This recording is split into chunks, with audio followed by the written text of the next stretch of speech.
এই পৃথিবীতে সবচাইতে বোকা প্রাণী বলতে যদি কিছু থেকে থাকে তাহলে সেটা হচ্ছে আমরা প্রবাসীরা। আমাদের বিবেক কম, আমরা আবেগ দিয়ে কাজ করে থাকি বেশি, যে কারণে সব জায়গায় আমাদেরকে হতে হয় লাঞ্ছিত, অপমানিত। আমরা অন্য সব মানুষদের মতো সেলফিশ হইতে পারি না, নিঃস্বার্থভাবে মানুষদেরকে ভালোবাসতে শিখেছে।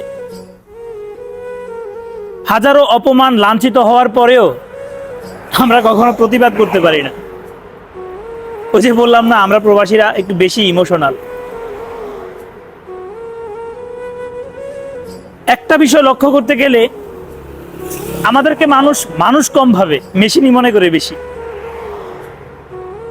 প্রত্যেকটা জায়গায়, প্রত্যেকটা সময় আমরাই মানুষদের কাছে ব্যবহৃত হয়ে থাকি। শুধু এখানেই শেষ নয়, আমরা প্রবাসীরা যদি এই প্রবাসে কখনো মারাও যাই, আমাদের লাশটাকে পর্যন্ত মানুষ ছাড়ে না। আমাদের এই লাশটাকে নিয়েও মানুষ করে ব্যবসা। সেই যে বিদেশে আসার নাম নিয়েছি, পাসপোর্ট করা হইতে, মেডিকেল হইতে এবং আসা পর্যন্ত কত জায়গায় যে কত রকমের হয়রানির শিকার হয়েছে, যারা আসছেন এই প্রবাসে তারাই বলতে পারবে। এই যে একটা কোটা আন্দোলন হইল বিভিন্ন দেশে, আমাদের অনেক প্রবাসীরা সেই আন্দোলন করেছে। আন্দোলন করতে গিয়ে সে তার নিজের ফ্যামিলিটাকেই ডুবিয়ে দিয়েছে। একটা মুহূর্তের জন্য চিন্তা করেনি তার ফ্যামিলির কথা। সেই প্রবাসী ভাইদের পরিবারের কথা তো একটা বার কাউকে বলতে দেখলাম না। তারপর আমার কারো প্রতি কোনো অভিযোগ নাই।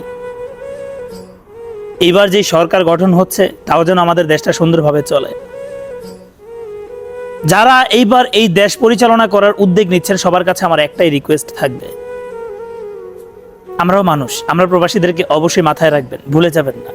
আমাদেরও একটা দাবি আছে আপনাদের কাছে।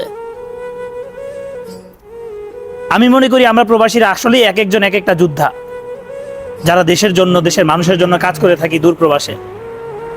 আমার নিজের মন থেকে একটা কথা আসছে যে সরকারি যারা চাকরি করেন তাদের চেয়ে কোনো অংশে আমাদের কাজও কম নয়। সরকারি যারা জব করেন বাংলাদেশের মধ্যে থেকে, সে তো তার নিজের ফ্যামিলি, আপনজন, পরিজন সবার সাথে নিয়ে থাকতে পারে, কিন্তু আমরা প্রবাসীরা কিন্তু সেটা পারি না। আমাদের করতে হয় অনেক ত্যাগ স্বীকার। আপনাদের কাছে একটাই রিকোয়েস্ট আমার, আমরা প্রতিটা প্রবাসী যেমন যোদ্ধা, যদি কখনো দুর্ভাগ্যবশত যদি কোনো প্রবাসী এই দূর প্রবাসে মারা যায়, তাদের লাশটা প্লিজ ভাই ফ্রিতে তার ফ্যামিলিতে নিয়ে যাওয়ার যত রকমের খরচ আছে সবকিছু আপনারা বহন করবেন। এবং প্রতিটা প্রবাসী যারা বছরকে বছর পার করেন এই দূর প্রবাসে, 12 বছর প্লাস 16 বছর, অনেক মানুষ 20 বছরও কাটিয়ে দেন, যারা এত বছর থাকার পরও একটা সময় দেশে যাওয়ার পরে কিন্তু তার নিজের কিছুই করার থাকে না, তার কাছে কোনো টাকা পয়সা থাকে না, তাদেরকে একটা সরকারি ভাতা হিসেবে কোনো একটা ব্যবস্থা করে দিবেন, যেন তারা বাকি জীবন একটু ভালো করে চলতে পারে। আমাদের প্রত্যেকটা প্রবাসীকে করার মানুষকে ব্যবস্থা করে দেন, যেন মানুষ আমাদেরকে একটু সম্মান করে। আমাদেরকে সম্মান করবে তো দূরের কথা, আমাদের মানুষ বেশিরভাগ আগে থেকে শুনে আসছি মানুষ কম, কামলা মনে করে বেশি। আপনাদের সবার কাছে একটাই রিকোয়েস্ট, অবশ্যই আমরা প্রবাসীরা যখনই প্রবাসে আসি, আমাদের বাংলাদেশের মধ্যে দালালের অভাব নাই। আমাদের পার্শ্ববর্তী ইন্ডিয়া থেকে মানুষ যখন আসে প্রবাসে, তাদের অত বেশি টাকা খরচ হয় না যতটা আমাদের হয়। এই দিকে অবশ্যই একটু খেয়াল রাখবেন প্লিজ। অবশ্যই এতটুকুই বলবো, আমরাও মানুষ। আমি দেশের প্রত্যেকটা মানুষের কাছে এই কথাগুলো তুলে ধরার চেষ্টা করতেছি। অবশ্যই আমার কথাগুলো একটু বিবেচনা করে দেখবেন। আল্লাহ হাফেজ, আসসালামু আলাইকুম, ভালো থাকবেন সবাই।